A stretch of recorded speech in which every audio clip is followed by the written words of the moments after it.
So on behalf of the committee of the school, all very welcome. We've got an interesting programme.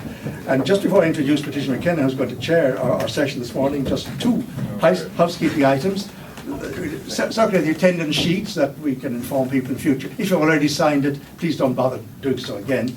Otherwise, maybe you give us your name and address and email so that we can keep people informed in the future.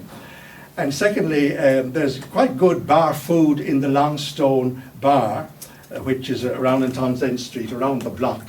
And it was very crowded last night, but it was quite quiet in Saturday and Sunday lunchtime.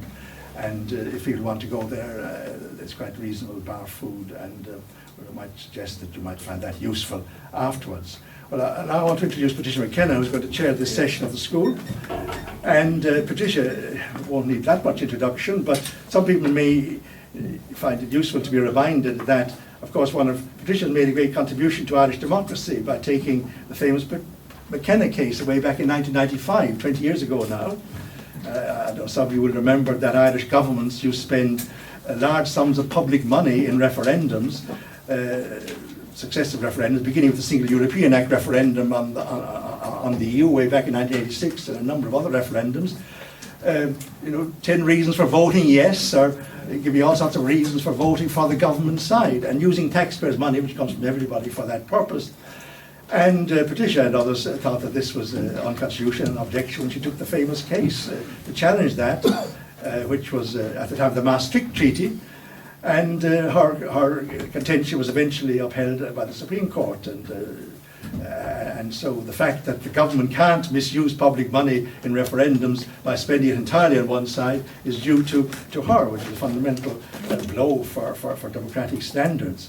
And of course then she became an MEP, as I'm sure many of you are aware, for the Green Party, and she was 10 years in the European Parliament, particularly interested in contesting EU fisheries policy, which has made such a mess of fish stocks in the North Atlantic and North Africa and so on. And more recently, having left the European Parliament, she's taken up the law, having helped to make the law with the McKenna case. She spent the last 4 years in Trinity College, and she just qualified with a first-class honour law degree, or a very high-quality law degree, and in due course we'll see her practising in the bar, I hope. So I'll pass you over to Patricia McKenna. Thanks, Tony, for that introduction. And I have to say, Tony has been great support to me over the years, and as he has to a lot of people, I'd say, here as well. And I'd just like to acknowledge that. Now, we're going to start the session. We have 3 speakers. Now, just in relation to time, I want to make it clear. Now, our first speaker is from Germany, so as he's our invited guest from another country, we will probably try and be a little bit more generous with his time, because, of course, well, even though he speaks perfect English, we'll make an allowance that it's not his first language, therefore we give him a slight bit of extra time. But in general, the 3 speakers, if they could take 15 to 20 minutes max, if you can do it in slightly less than 20 minutes, all the better, and because we want to have time at the end for questions. But in relation to our first speaker, we can kind of give him slightly over that if it's necessary. We won't be too strict on the time in relation to our first speaker. Now, this session is on EU foreign and security policy, Ireland and the new Cold War with Russia. Now, our first speaker, as I said, he's from Germany, Horst Trubert, and he provides a very useful service, I think, in relation to the fact that he's editor of GermanForeignPolicy.com, which is an online news service in English, which is very useful for people internationally to find out what's going on in relation to Germany and the wider world. He has also recently published a book, I think it's very recently, yes, on the Ukraine and Germany and foreign policy, and I think this is a very important book, which maybe he might give you details of later if you want to find out more about it or read it. So I'm just going to hand over now to Horst to speak to us. And just another point just on housekeeping, that when the 3 speakers are finished, we will have time for questions. So if you can try and when we do get to the questions session, I'm just warning you in advance so we can go as smoothly as possible and get as many people speaking as possible. If you can try and formulate your comments or your questions earlier so that you can get it into a maximum of 2 minutes. It's like the European Parliament, you have 2 minutes speaking time, so that we can get as many people in as possible, and then if we have more time we can come back to people a second time. So it's fair to everyone who wants to make a contribution. So Horst, I'm going to hand over to you now, and we look forward to hearing what you have to say. Thank you. Thank you. Thank you, Patricia. Thank you to the organizers for inviting me here. It's really a great honor for me to be able to talk here on the topic of the so-called New Cold War between the West, the European Union as well, and Russia on the other side of the conflict. First of all, I would like to make a remark regarding my perspective on the New Cold War. It is a German perspective. We are here in Ireland now. Most of you might be citizens of Ireland, I think, and if it comes to foreign policy, it might be of most interest for you, I think, to look at the foreign policy of your country. At least my main focus has always been the foreign policy of Germany, the country where I lived the most part of my life. But I think there's a reason why I believe that the foreign policy of Germany might be of interest also for you. The reason is that Ireland is a member of the EU. Officially, the EU, of course, is an alliance of 28 equal members. But as usual, there are some members who are more equal than others. And actually, there's one member which is definitely the most equal of all. I think that is Germany. Germany is the dominating economic power of the EU. Because of this, it is also the dominating political power, at least today. And I would say that Germany, for these reasons, has the dominating influence on EU foreign policy as well. I think it is good to keep in mind that the German establishment today is fully aware of this fact that they have dominating influence. To show you what this means in practice, I would like to quote just a small part of a leading article which appeared last Monday on the front page of Frankfurter Allgemeine Zeitung, which is one of the most influential newspapers in Germany, maybe the most influential one. The article calls Germany, and now follow quotations, the central power of the European Union. In the Euro crisis and the Greek crisis, the German government was and is the key actor. In the Ukraine crisis, it plays a decisive role. Berlin's increasing political relevance, which could be seen in the debt crisis, was connected with accusations and the allegation that Germany aspires to hegemony in Europe and imposes its ideas of fiscal order on the weaker states. Germany's behavior towards refugees today is being met with big admiration. Whether imperious or compassionate, Europe and the world experience a federal republic which is much more powerful than Germany was when it celebrated its reunification 25 years ago.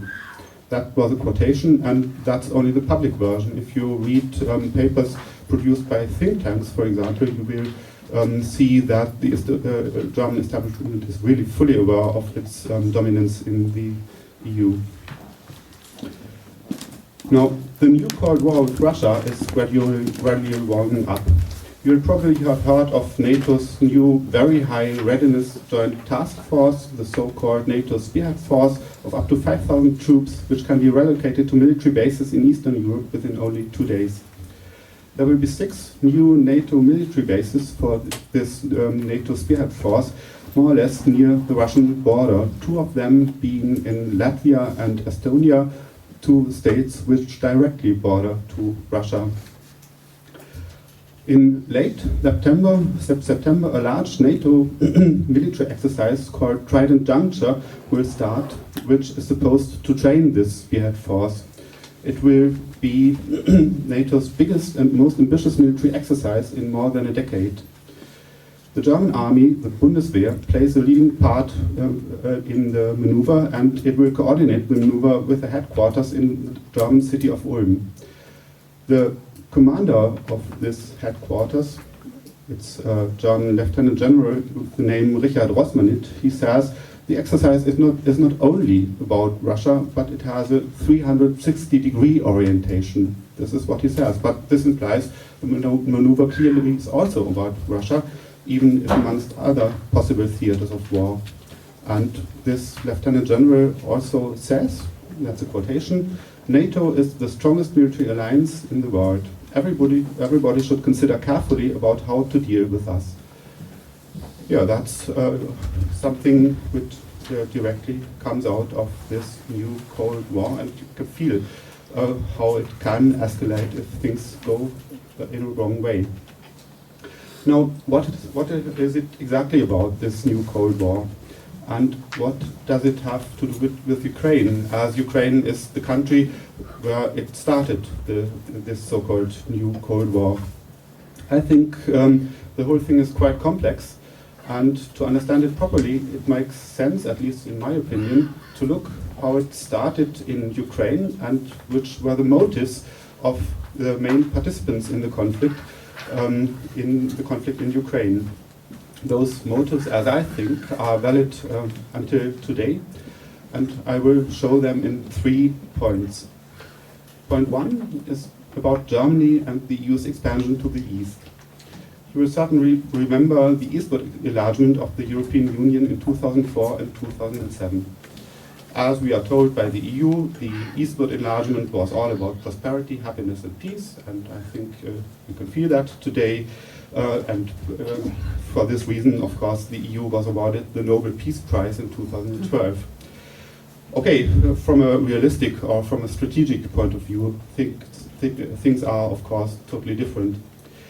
The collapse of the socialist states of Eastern Europe in 1990 not only facilitated the enlargement of Germany, the Federal Republic took over the GDR and became stronger. The collapse of the socialist states of Eastern Europe also opened up the markets of Eastern Europe, which had been a major destination for German exports from the 19th century onwards. Within less than 10 years, German companies were again playing a really important, decisive role in the economies of the Eastern European states. Germany was the dominating economic and also the dominating political power in Eastern Europe.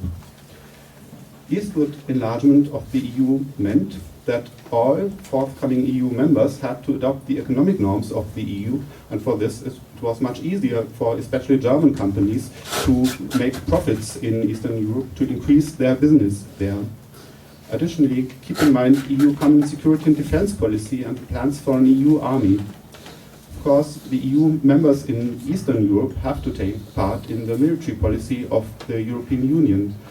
This is, of course, a big strategic advantage for, especially for the dominating powers of the EU, especially for Germany, if the military power of the EU is increased by the Eastern European states. Now, expansion has no natural limits, and so the eastward expansion of the EU did not stop after 2007. You can imagine some companies from EU states doing business in Poland soon realized that east to Poland there was another country, Ukraine, where wages were even lower, where you could build up factories and produce products for even less money. So they started to go over to Ukraine, and as it's in so many cases, policy followed the economy, and soon politicians started to think about how to attach Ukraine and 5 other states in Eastern Europe and the Caucasus closer to the European Union. They never really did think about integrating them into the EU, because especially Ukraine is terribly poor, and it would cost a lot of money to integrate Ukraine really with a full membership into the European Union. So they invented a new thing, the so-called association of Ukraine and the other states in Eastern Europe and the Caucasus. The association of those states to the EU was in principle quite similar to an integration. It meant that Ukraine and the other countries had to adopt the economic norms of the EU to a full degree. They even had to take part in military operations of the EU, and indeed Ukraine has taken part in military operations of the EU already today. The only difference is that Ukraine and the other 5 states of the so-called Eastern Partnership are not members of the EU and cannot decide on the economic and military policy of the EU. They just have to follow. of course, that had consequences. You can imagine Ukraine always was a country which had close connections to Russia. It was part of the Soviet Union until 1991, and then economic connections remained quite close. Even political connections remained okay, and Ukraine had kind of a neutral status between Russia and the West. Not really neutral, but leaning towards both sides and not taking only one side. So you can imagine that the EU association of Ukraine was a big problem for Russia, and it was clear that it would lead to a conflict. Now it has to be said that the eastward enlargement of the European Union and also the association of Ukraine was not just an EU thing, it was especially a German thing. France, for example, would have preferred a Mediterranean Union. They did that, they fighted for it, but it would not become a really great thing. The reason being that the Germans prevented it. They preferred to orientate the European Union to the east, and they succeeded.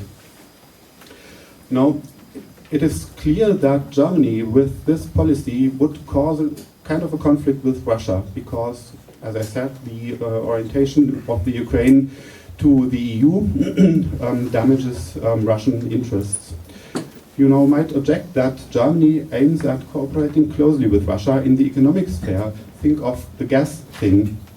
German companies really want and have started to exploit Russian gas. So there's a strong German interest to cooperate with Russia at the same time, which seems contradictory. Indeed, it is a contradiction, but it is not a new one.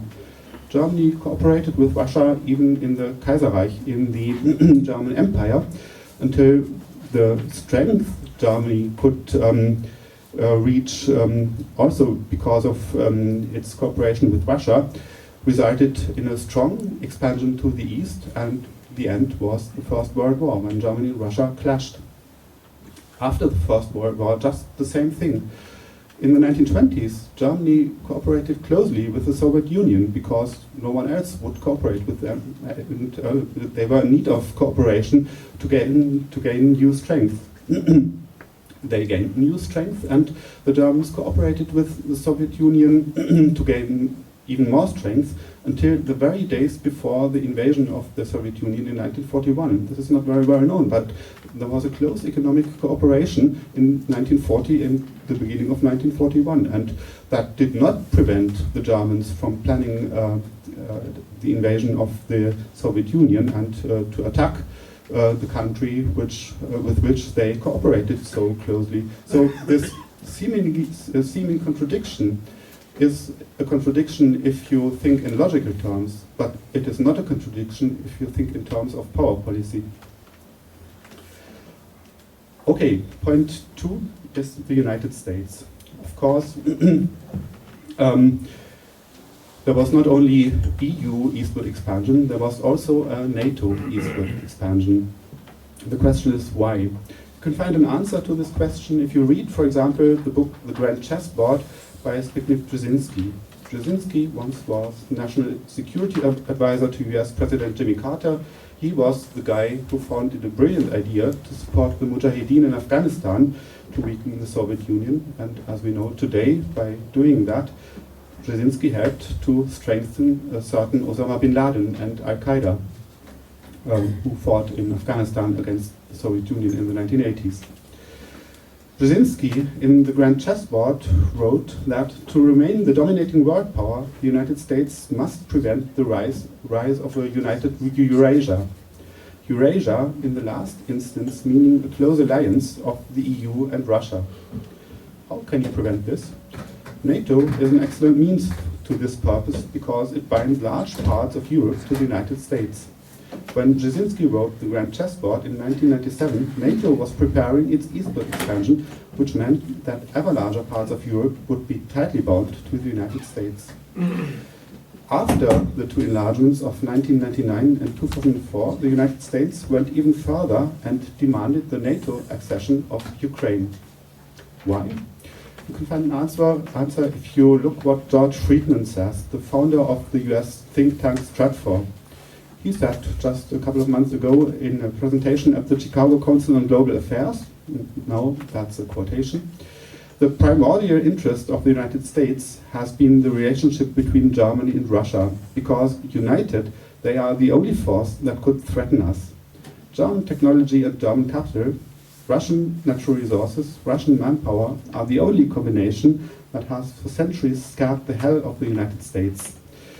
The solution for the United States, that is what Friedman says, is a cordon sanitaire, a belt of states from the Black Sea to the Baltic, just a belt of states between Germany and its sphere of influence on one side and Russia on the other side.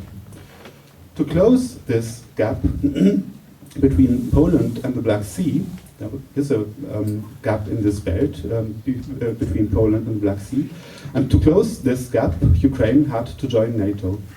Interestingly, German Chancellor Angela Merkel vetoed the beginning of NATO accession talks with Ukraine, with which the US government wanted in 2008 at the NATO summit in Bucharest in April 2008.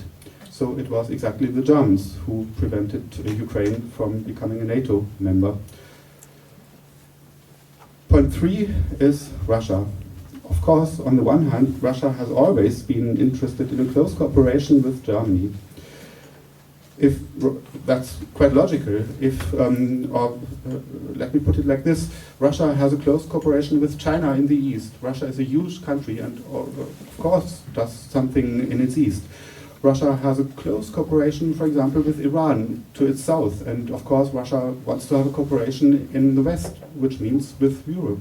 And if you want to have a close cooperation with Europe, it makes sense to have a good relationship to Europe's strongest power, which is Germany. So from a Russian point of view, it's quite logical that they want to have a good relationship to Germany.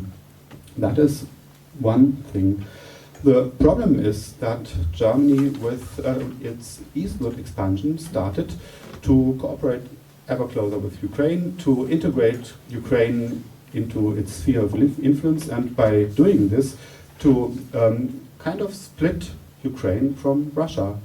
Because if Ukraine chooses the European power bloc, then of course it has to separate to a certain degree from Russia. The consequences for Russia are quite hard. George Friedman from Stratford put it like this. He said, quotation, "The question on the table for the Russians is, will they retain a buffer zone to the EU and NATO that's at least neutral, or will the West penetrate so far in Ukraine that they are just 70 miles away from Stalingrad and 300 miles away from Moscow?" That is how George Friedman put it, and I think it is quite clear. If Ukraine is integrated or attached to the EU, associated to the EU, or even a NATO member, then that's a clear threat, even a military threat for Russia. Put those 3 points together, and I think you will know why civil protests against an oligarchic regime in a remote capital in Eastern Europe, in Kiev, could turn into one of the main theaters of global conflict in the shortest of time. Of course, the Western states, the EU states, Germany, but also the United States, supported the pro-Western opposition in Ukraine. That was quite obvious, because they wanted to have Ukraine closer attached to the West. At the same time, they supported a cooperation between the pro-Western opposition in Kiev on the one hand, and on the other hand, the nationalists and even the fascists in West Ukraine. The reason being that simply the pro-Western opposition in Ukraine was deemed not to be strong enough to bind Ukraine in the long run to the West. The West deemed it necessary to strengthen the anti-Russian forces in Kiev, and so they were in favor of a closer, they even supported a closer cooperation between the nationalist and even fascist forces in Western Ukraine and the pro-Western opposition in Kiev. This led to the Maidan protest, and you can imagine that is the reason why the Maidan protests, they were no fascist protests, that is nonsense, but they from the very beginning had a fascist part. They were in part fascist protests, and if you remember the rioting guys on the Maidan protest, these were the real fascists who rioted there. It was not the Ukrainian population as a whole which protested on the Maidan. It was part of the Ukrainian population.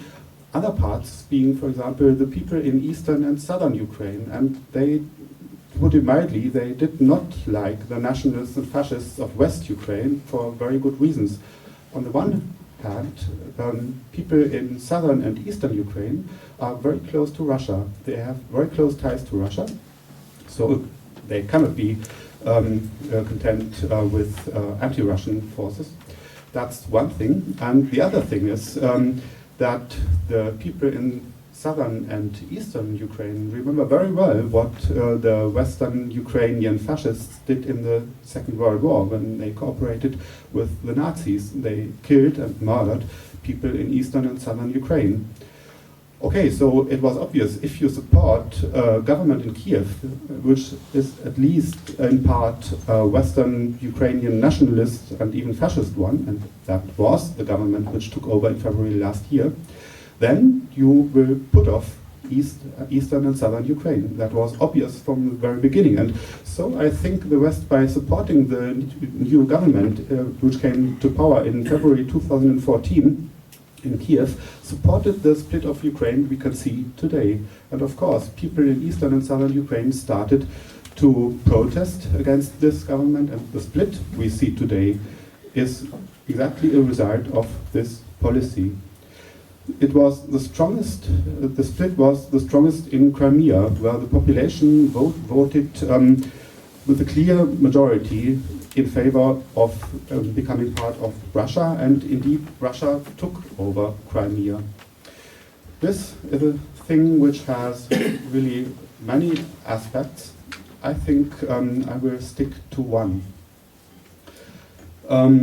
Russia took over Crimea for a simple reason. Russia could not tolerate Ukraine becoming just part of the Western Hemisphere and in the long run maybe becoming anti-Russian, so Russia had to react. Russia took over Crimea because Crimea is of strategic importance for Russia. It has a strategic port in Sevastopol, where the Russian Black Sea fleet has its port. Military experts say this port in Sevastopol is absolutely necessary for the Russian Marine. The Russian Marine can't do without this port. By taking over Crimea, Russia did one thing which was really seen as a provocation by the Western states. Because for the first time after 1990, Russia for the first time after 1990, Russia openly resisted the expansion of the West. Until then, Russia had always have to tolerate the EU eastward expansion, the NATO eastward expansion, even the Kosovo war had to be tolerated by Russia because Russia was not strong enough to oppose it. Russia now could afford to resist the expansion of the West in Crimea and take over the peninsula. The West conceived this as a kind of rebellion against its domination, and as a result, the EU and even more vividly the United States went into an open confrontation with the resisting Russia. The confrontation at first resulted in sanctions and then in a military build-up, leading to things as the maneuver Trident Juncture, which will start at the end of September. A deeper reason why the West has deemed it necessary to confront Russia is that in the course of the last years, Russia has been strengthening its position on a global scale. I would just like to mention 2 or 3 examples. Think about the BRICS, the loose cooperation between Brazil, Russia, India, China, and South Africa. those group of states just built up a new bank, the New Development Bank, which is a kind of a rival to the World Bank. Of course, a provocation for Western dominance over the world. Russia cooperates ever closer with China.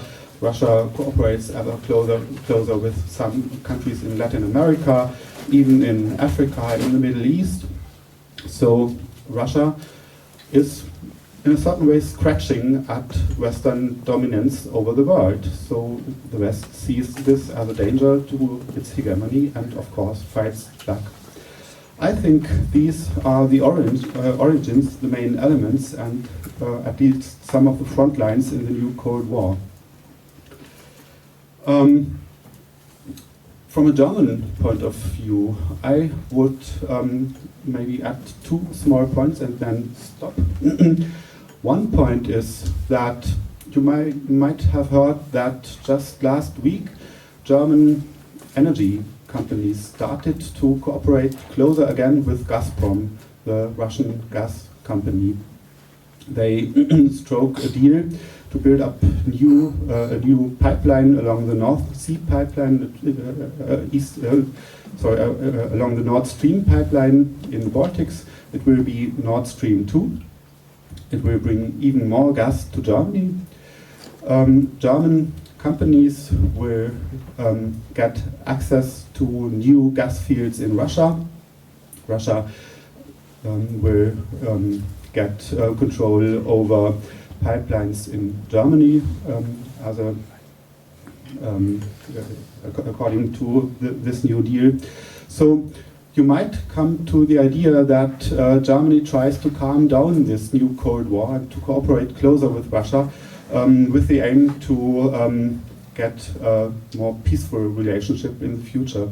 I think that would be a misinterpretation. Look back at the Cold War. It was a time when Germany, the Federal Republic of Germany, of course, intensely confronted the Soviet Union in the military area, and at the same time cooperated in the gas area. They took gas from the Soviet Union, they built pipelines there, they dealt with the Soviet Union, and they gained new strength by this gas deal with the Soviet Union. The strength, this new German strength, was a part of the strengthening of the West and the weakening of the Soviet Union, which led to the breakdown of the Soviet Union, and Germany emerged stronger than ever before. I think the German elites would not mind having the same result again. That's one thing. And the other thing is the German population is not really fond of this idea. A majority in the German population does not support the new Cold War against Russia, but that doesn't lead to a policy change because, of course, foreign policy is not made by the population but by the elites, and the German elites are strongly anti-Russian. This discrepancy only leads to a highly to a high media campaign against Russia and to a very strong propaganda. I think we'll have to wait whether this propaganda will result in the German population becoming more anti-Russian again. There's a possibility that this might be the case, but we'll have to wait, I think. And the other thing is that in spite of this, in spite of the German population not being very anti-Russian at the moment, there's no strong resistance on the streets against this new Cold War. Of course, that might change depending on how things will develop, but it is not until now. This is really a pity, because I think this new Cold War is a really dangerous thing. Keep in mind that both sides are nuclear powers, and of course the nuclear weapons make this conflict even more dangerous than it is. So I think a strong opposition would be more in need than ever before. And this is how I would end my presentation. I would say let's try to be very attentive to this development, especially in Germany, which is the leading power in EU foreign policy, and let's try to prevent this new Cold War with all its consequences. Thank you. First of all, I'd like to thank Horst for his very inspiring presentation and also his kind of in-depth analysis. And we badly need that kind of analysis in this country, because from the kind of journalism we're getting here, it's far removed from what we have just heard in relation to what's really happening in the Ukraine. And I'm sure there'll be lots of questions later on, but I hope your speech will be available on the website or something, because it was really, really interesting. And just finally, because your last point about the German population, I am glad to hear that they are not in favour, because I got involved in politics via opposition to war and from Germans. So I'm glad to hear it's still good. And now the next speaker, and I'll be a little bit more strict on our next two speakers, because we want to make sure that there's time at the end for questions. And when there's just about 5 minutes left, I'll ring the glass or whatever so you can hear the noise. Our next speaker is Roger Cole, who I'm sure needs no introduction. Roger is chairperson of the Peace and Neutrality Alliance, which was set up in 1996, and Peace and Neutrality Alliance has done a huge amount of work in relation to opposing the wars that have been happening in recent decades, but also in relation to what our own involvement here and participation and facilitation of war via Shannon and other. They have a number of pamphlets as well, which this one is available for sale. I think maybe it's at the door at the back of the room. And there are a lot of other pamphlets which are very, very useful and very informative. And also all of their information is available on their website, pana.ie.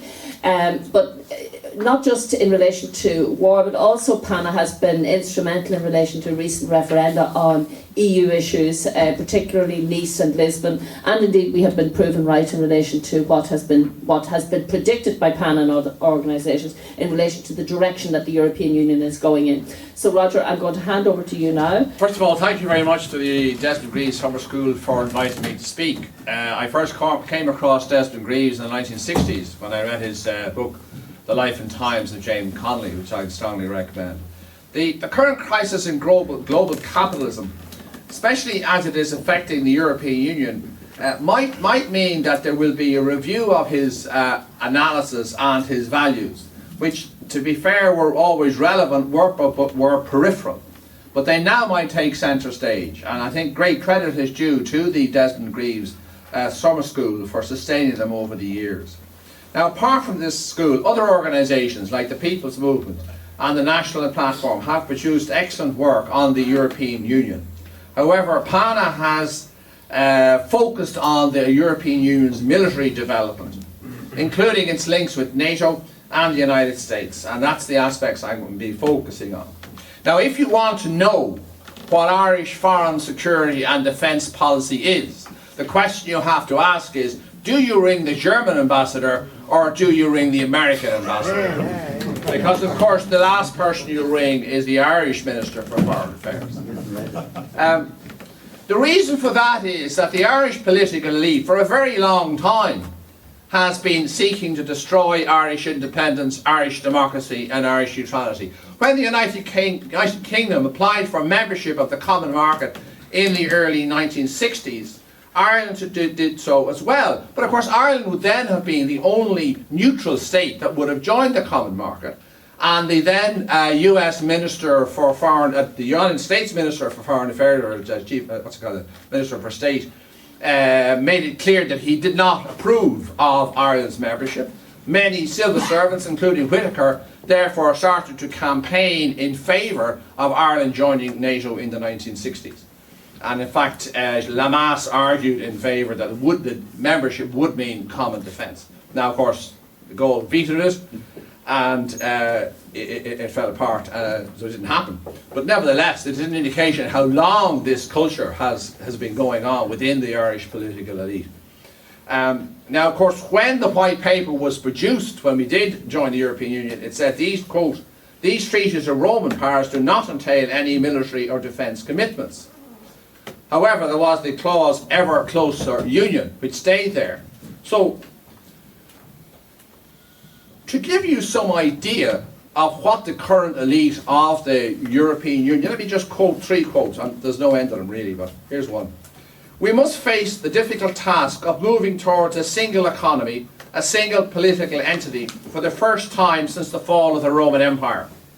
We have the opportunity to unite Europe. That was Prodi in 1999 to the Parliament. Another quote. We are a very special construction, unique in the history of mankind. Sometimes I like to compare the European Union to the creation of the organisation of an empire. We have a dimension of an empire, and that was the last Barroso, the last European president. And of course, not to be sniffed at, the current guy, Jean-Claude Juncker, said, we need a European army. And he did it in the context of a coming war with Russia. So it wasn't pie in the sky stuff.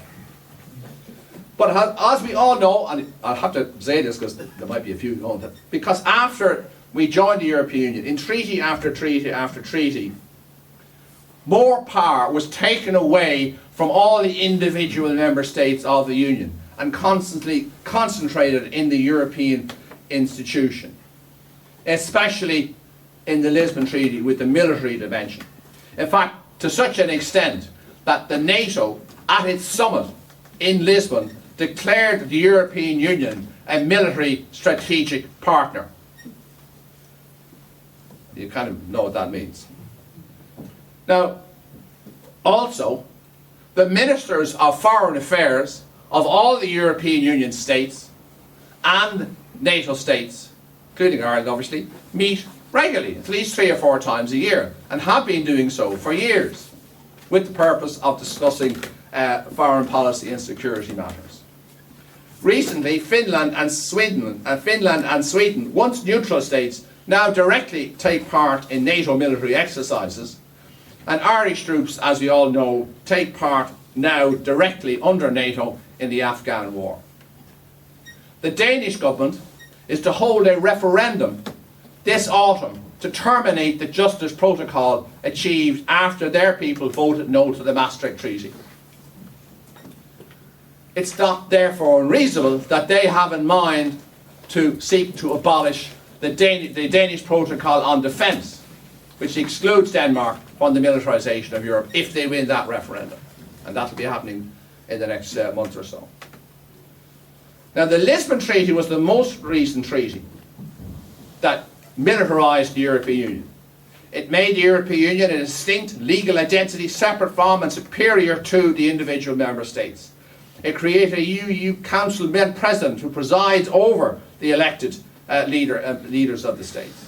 It created a new Minister for Foreign Affairs responsible for an EU common foreign and security and defence policy.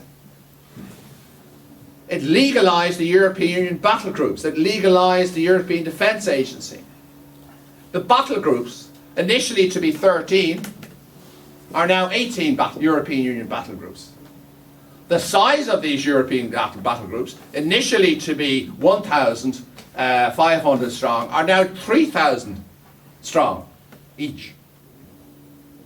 And Ireland actually takes part in the German-led European battle groups. And since if you are going to take part in a war, you need 9 troops for every one you send into war as a kind of a backup, that means, as we speak, the European Union has a 60,000 strong army at its disposal now. While each battle group is only operational for 6 months, as of from next January, one of the battle groups, the Polish-led battle group, is to become permanent. Because up now, they've just been hanging around for a 6-month period. As of January the 1st, when now absolutely inevitable, then the pressure will then come that all the other European Union battle groups will also become permanent.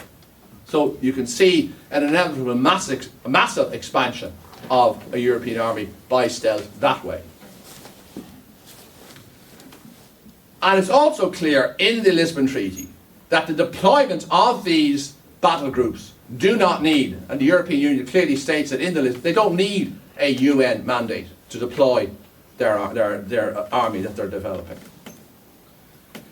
And don't forget their tasks include, and I quote, joint disarmament operations, military advice and assistance tasks and post-conflict stabilisation. to contribute towards the fight against terrorism, including by supporting third countries in combating terrorism in their own territories. The European Union defence policy has to be compatible with NATO's. And NATO is committed to the use of nuclear weapons as a first strike weapon.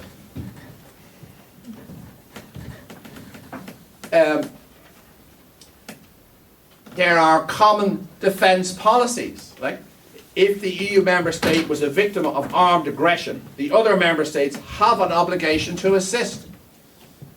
That's a legal requirement.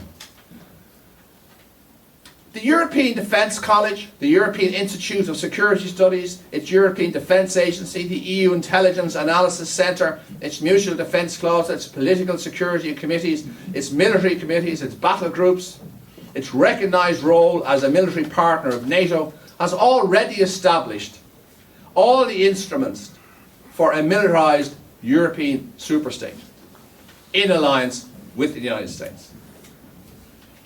Now, as well as supporting all these processes of integration, successive Irish governments dominated by the Fianna Fáil and Fine Gael party have also allowed 2.5 million US troops land in Shannon Airport on their way to these perpetual wars.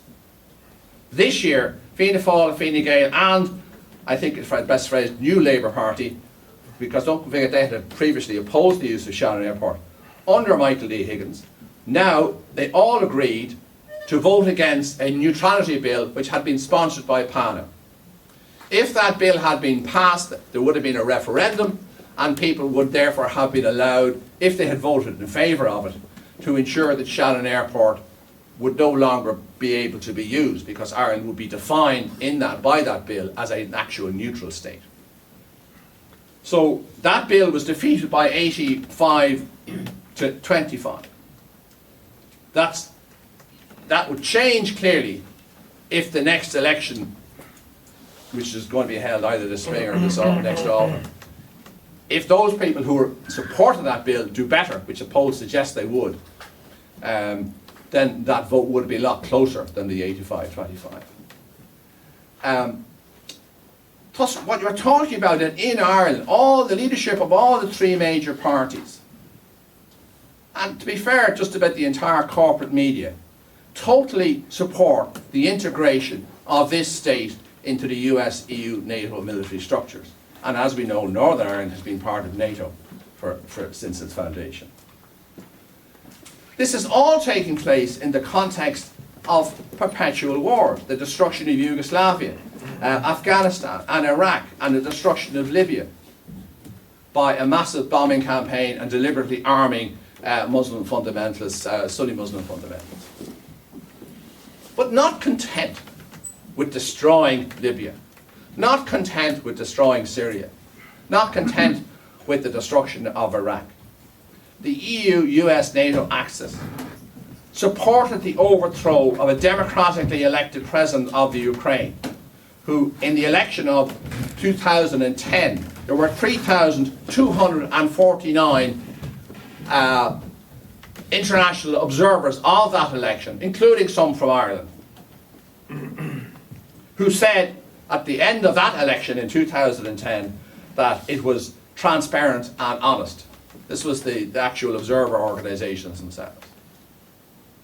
And the European Union and the United States deliberately sought and achieved the overthrow by Ukrainian fascists of this democratic government. In his excellent book, Professor Richard Sakwa, who wrote a book on Frontline Ukraine, and I quote, "Demanding challenges in the post-communist era to heal the Cold War divisions and to build the foundations for a united continent, the EU has spectacularly failed. Atlanticism is becoming increasingly ramified, while Russia is left out in the cold. The drift towards a merger with the Atlantic security system left it bereft of autonomy and policy instruments when it really mattered, maintaining peace on the European continent." Obama's nominee for the US Joint Chief of Staff, Joe Dunford, on the 10th of the 7th, 2015, before the Senate hearings, said, and I quote, "Russia is an existential threat. The threat list is Russia, China, North Korea, and ISIS in that order." So, we all know that people who chop people's heads off and burn people alive are nowhere near as bad as the Russians. NATO states have agreed to a major increase in military expenditure and are now conducting, as I said earlier, major military exercises in Eastern Europe.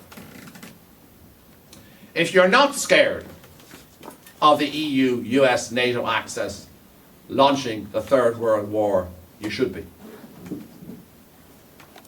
The White Paper on Defence, recently published by Fine Gael and Ireland's new Labour government, clearly picked out Russia as a threat. It specifically picked them out and seeks deeper military links with the EU, US, NATO axis, and extols the virtue of the arms trade and seeks to ensure Ireland gains a greater market share in the arms trade.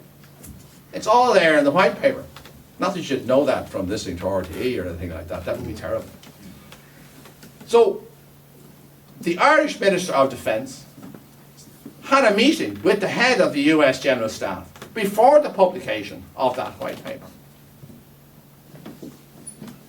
There is little doubt that in the event of a conflict between Russia and the Axis, Ireland will play its part in its struggle for freedom, democracy, and the American way.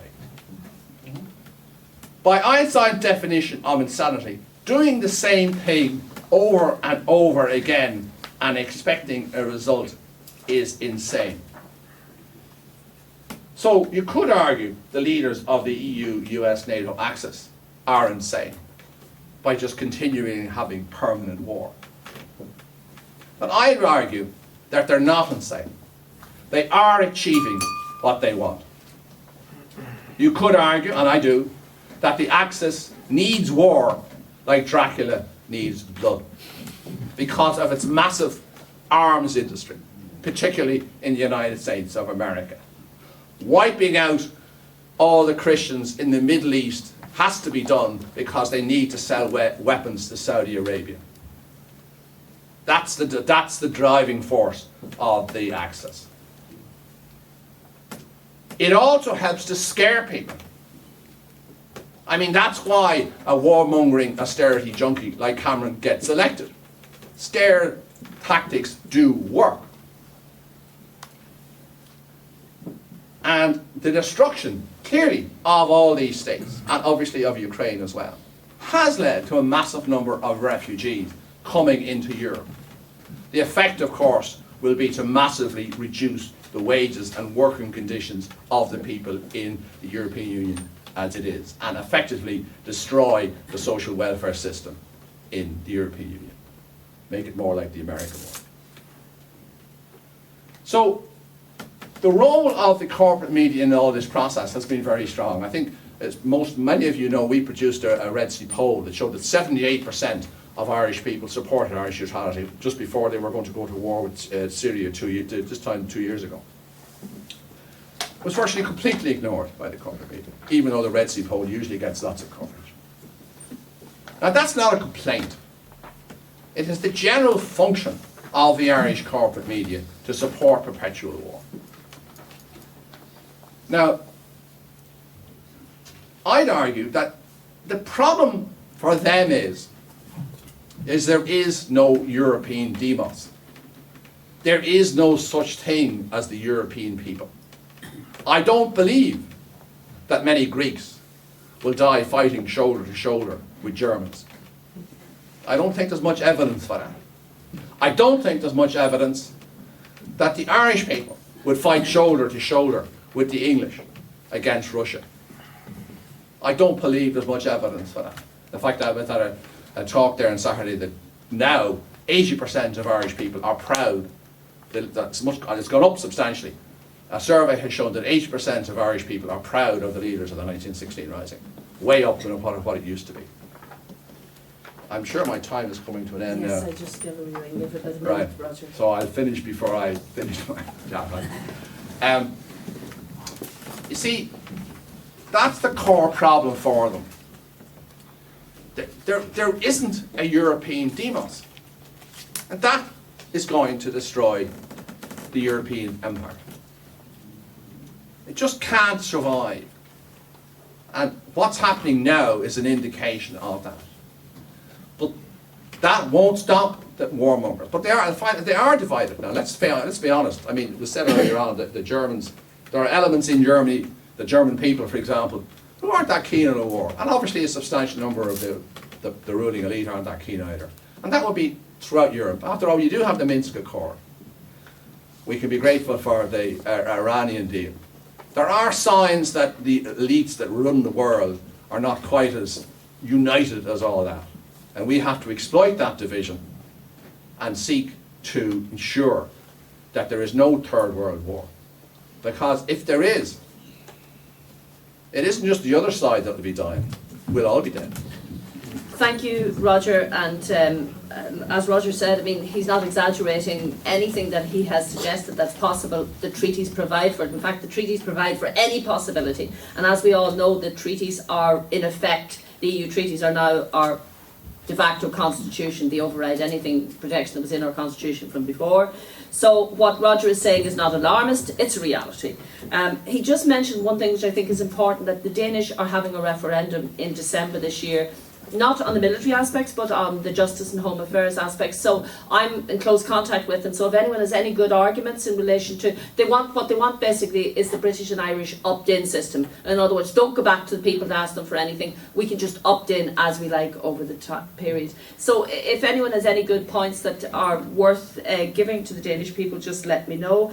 And finally, just on the issue of, because Horst mentioned at the beginning about the arms, it's a big issue about Germany and how Germany is portrayed as being so good and bringing in all these refugees. You know, we just have to look at the massive increase of arms exports to the Arab and African states where the people are fleeing from, you know. I mean, it's just the irony of the whole situation is just bizarre. It's almost unbelievable, but no one really mentions this. Good Germans bring in all these poor refugees and at the same time exporting massive. I mean, the increase in German arms exports is just huge in recent years, and that's not being highlighted. Now, our last speaker is Niall Fowle, who again needs no introduction. Niall is from Galway, but Niall is very active on the whole peace and neutrality issue, but in particular on Shannon.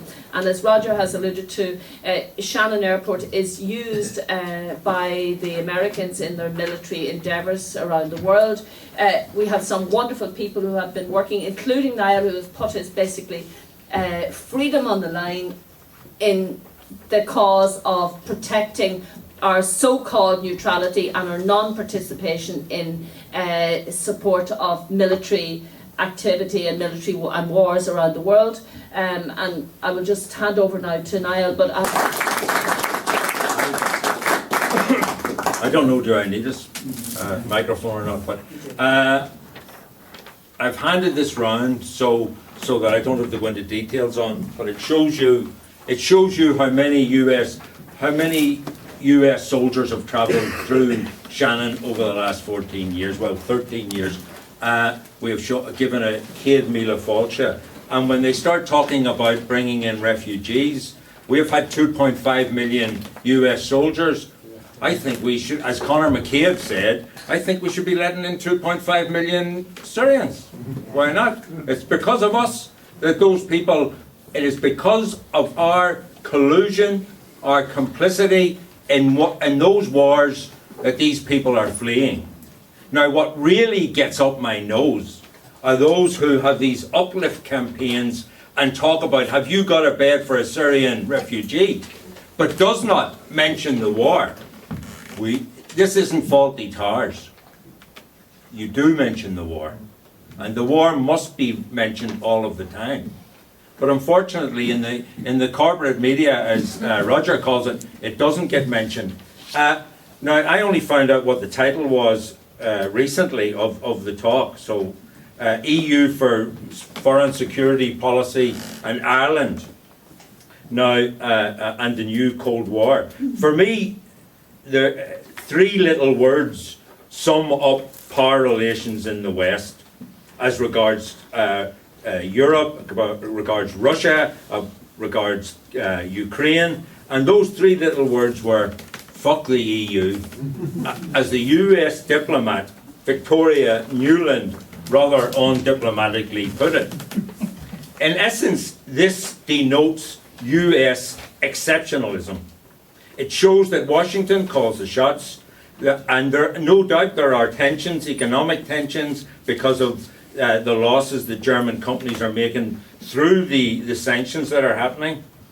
But there's also, I thought, with the Greek debacle, there was also concern from the Yanks. And there was an interesting analysis by Finian Cunningham, who's clearly Irish. I think he's Belfast, in fact. And he said, what has the US rattled is that the monetary crisis in Europe could lead to much bigger geopolitical consequences. In particular, the EU's bickering threatens to unravel Washington's carefully constructed anti-Russian agenda, in which, for the US, a coherent Europe plays a vital role. So that really says many things. It says how dominant the Yanks are and how they wish to dictate. But it also says that this myth that that the EU is in some way was always created as a peace. Without the EU, we wouldn't have peace in Europe, has been shown to be a falsity. And certainly, ever since the collapse of the socialist countries, we have seen war in Europe. So one can draw one's own conclusions from that.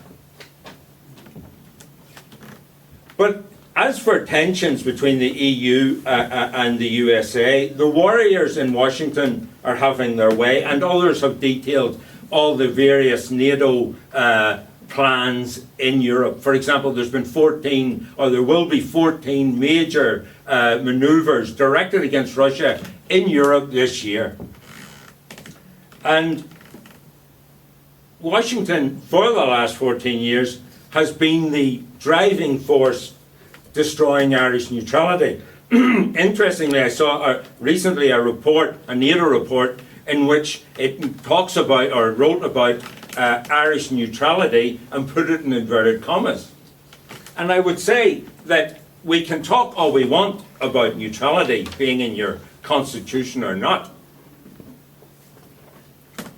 But actually, Austria has got in its constitution permanent neutrality written in. And last July, 9 armed members of the US Army were arrested in Vienna after they came out of the departure lounge with their weapons.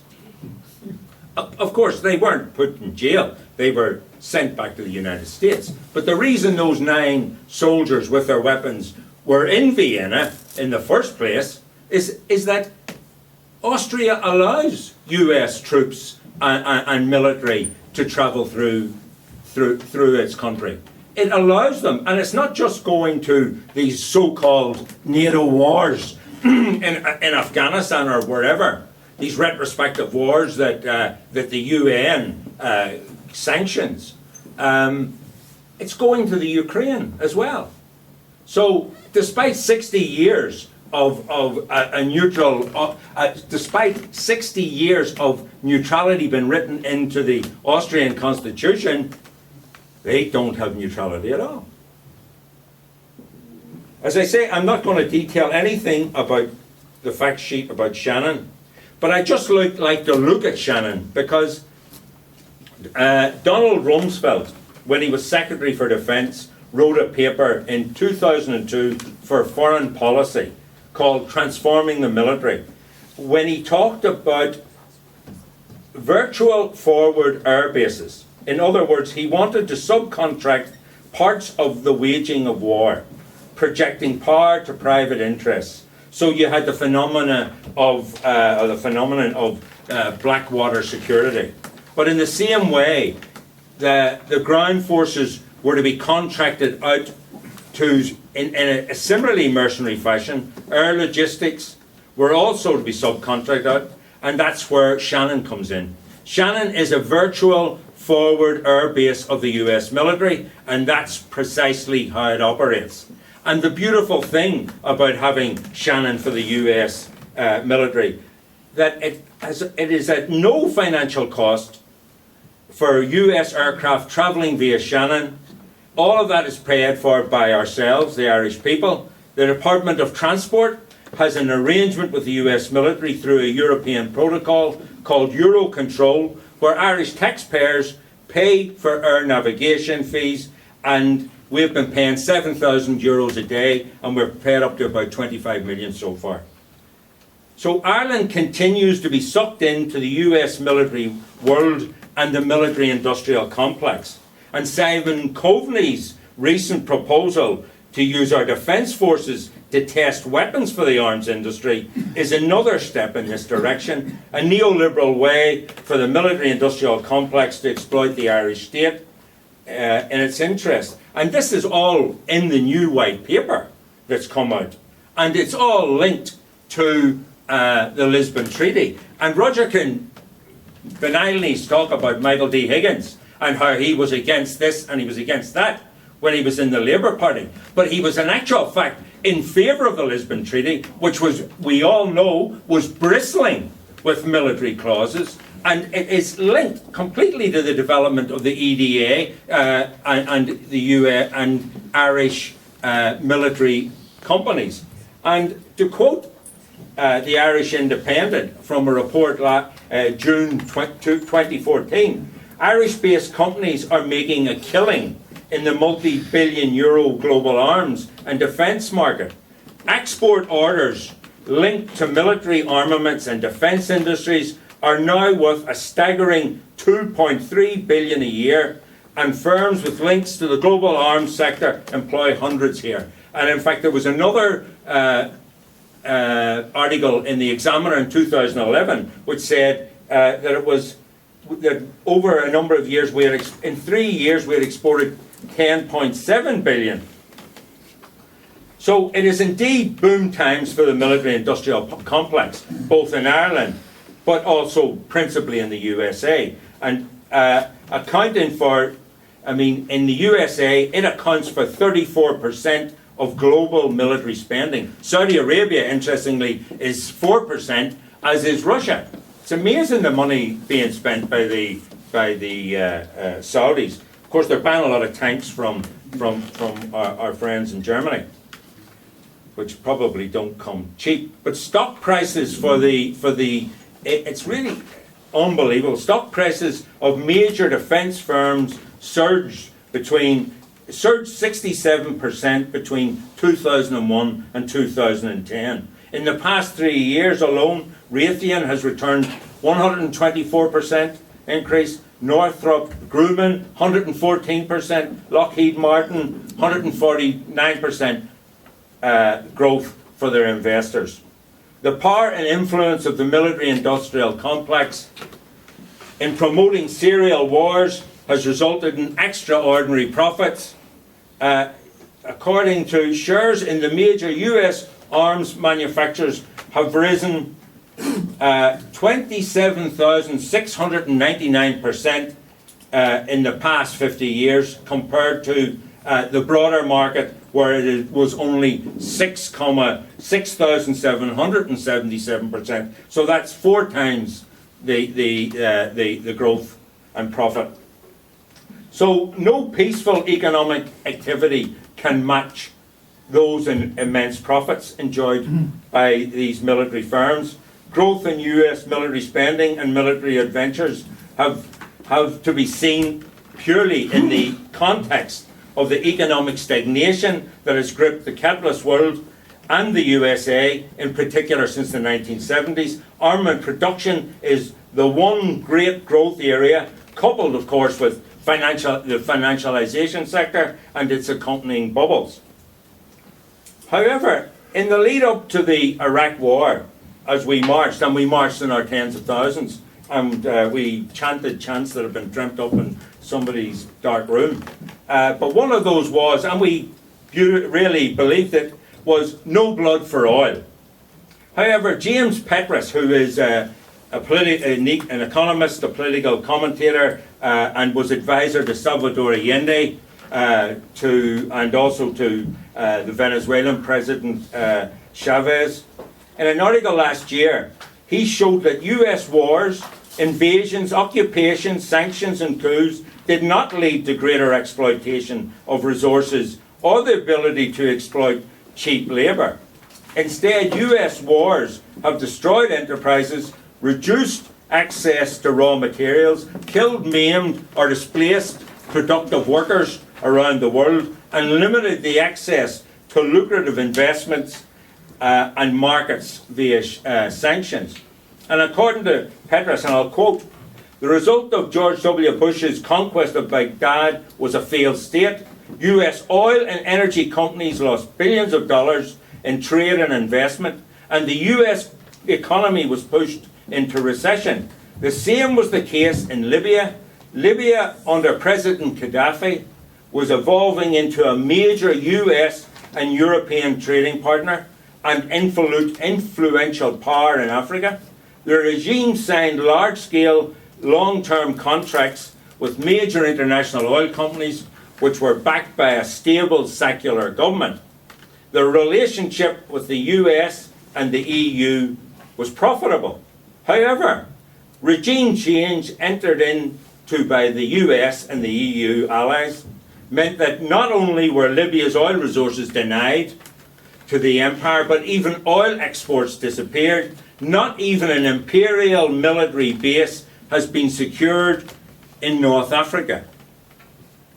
And the assessment by Petras fits perfectly with the analysis put forward by Naomi Klein in her book, The Shock Doctrine, where she argues that we are now witnessing the era of disaster capitalism. It has spawned widening inequality, deepening instability, unstoppable environmental destruction, and expanding militarism and war. And after 14 years of onslaught, Washington is now not just talking about another year of war, they are talking about the new 30-year war. And the man who wrote the document was Richard Haas, who ironically was the man who George Bush sent at one point to be a peace envoy in the 6 counties. Of course, the main reference is Russia, and that's who they're aiming at. But there is one thing needs to be remembered, and both the other speakers have raised this. Where the West has one significant difficulty. President Putin is not Saddam Hussein. President Putin is not Slobodan Milosevic. Russia is no military pushover. The difference, the essential difference is Moscow does have weapons of mass destruction, and they will use them if need be. And I think the reintegration after the US engineered coup in Kiev, the reintegration of the Crimea, and by the way, the Crimea was part of Russia, and I've heard too many people in the peace movement who tried to suggest that Russia taking back the Crimea was like George Bush invading Iraq. Isn't the case at all. But because of what the military maneuvers by NATO over this year, Putin is now increasing his arsenal by 40 new nuclear ballistic missiles. So I don't think that there is any doubt that we are heading in the direction of world war. That is my reading of the situation, and certainly I'll chop a whole lot of things of what I wanted to say because of this intolerant individual behind me. There is also You've got 4 minutes. yeah, there is also the pivot against China, and that another report written by Foreign Affairs in the United States is indicating they need to be much more robust. We don't know whether the US planes going through Shannon are going to the Ukraine, but there's a certain indication that that is the case, because there's a lot of these refueling tankers regularly in Shannon, and they are there to do on mid-air fueling of airplanes. So what do we do in this situation? I see the situation as follows. The 1929 crash, we are in a similar situation, we have similar crises, and the only way actually that crisis was solved, the Great Crash was solved, was by World War II, and it would not surprise me that that is the direction that the Americans are thinking, a war in Europe. And that certainly is what the Russians are saying. There was a report in the Financial Times last year where there was a fine, an arbitration fine of 50 billion against the Yugos, and they asked an associate, FT asked an associate of Putin's, and he said, what is that in comparison with a war in Europe which is coming? So they think there's a war coming. And anecdotal evidence in the schools that I know of people have taught in Russia say that's what they say, we are going to be attacked. So, I mean, I'll skip a load of things, but I think we need to change our approach. We've had massive protests that didn't work. They were ignored. We have elected governments. We have listened to Michael D. In fact, I was very reluctant to come here today because I've listened to too many speeches on peace and anti-war, and most of them have been made by fucking liars. Because you've John Gormley, you've got Eamon Gilmore, Rory Quinn, Michael D. Higgins. You know, we are faced with the fact that over 2 million people have been killed, and we are accessories to those mass murders. And we need to do something. As I think it was, Martin Luther King, back in just a year before he was assassinated, said, in relation to the Vietnam War, when it was at its height, a time comes when silence is betrayal. So really, we have come to a point where we need to do something. The walking's finished, the talking's finished. We know, for example, thanks to Roger asking Sinn Féin to put a question in the Dáil, we now know that Baldonnel is used by US forces. We need a Baldonnel watch, watching what's going on. There are enough people in Dublin, and Jesus, there's enough anti-war groups in Dublin to be able to work together to coordinate something to see what's going on at Baldonnel, and if need be, go in. I think we need to disrupt. Legally or illegally, it doesn't matter. In fact, I will finish with a quotation from the Nuremberg Principles, which I hold by sincerely. Individuals have international duties which transcend the national obligations of obedience. Therefore, individual citizens have the duty to violate domestic laws to prevent crimes against peace and humanity from occurring. And I would say something. I don't want to be accused of being a godfather and asking people, young people, to go out and break the law. But the great thing about this, I've always noticed, I was here 2 years ago, and the youngest person in the room was my wife, and she was 55. So what I'm actually looking for is for people with grey hair to get out there and do something. Thank you. Thank you very much, Niall. Now, I know we have a number of speakers. I'd say 4 at a time, maybe. No, actually, let me see. Yeah, 3 or 4 at a time, and then come back to the speakers.